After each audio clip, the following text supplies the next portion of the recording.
چلیں آج ایک ایسی بات کرتے ہیں جو شاید ہم نے کئی بار سنی تو ہو لیکن شاید دل میں پوری طرح اتری نہیں۔ بیٹی، جب یہ لفظ سنتے ہیں تو کیا خیال آتا ہے؟ ایک چھوٹی سی جان۔ سچ پوچھیں تو یہ ایک ایسی نعمت ہے جو اللہ صرف انہیں دیتا ہے جنہیں وہ اپنی خاص رحمت سے نوازنا چاہتا ہے۔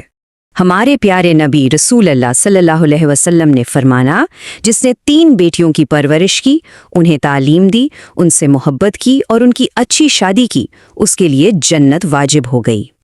ایک بار ایک صحابی نے رسول اللہ صلی اللہ علیہ وسلم سے پوچھا کہ ان کی 3 بیٹیاں ہیں، وہ کیا کریں؟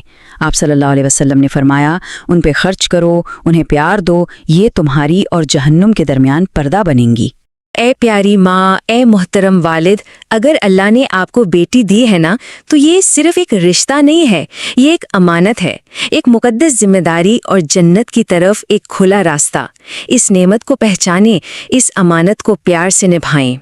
کیونکہ یاد رکھیں، یہ بیٹی یہ صرف ہمارے گھر کی رونق نہیں ہے، یہ تو ہمارے لیے صدقہ جاریہ ہے، مطلب ایک ایسا نیک عمل جس کا ثواب ہمیں ہمیشہ ملتا رہے گا۔ یہ ہمارے لیے دعا کرنے والی ہے اور آخرت میں ہمارا ہاتھ تھامنے والی ہے۔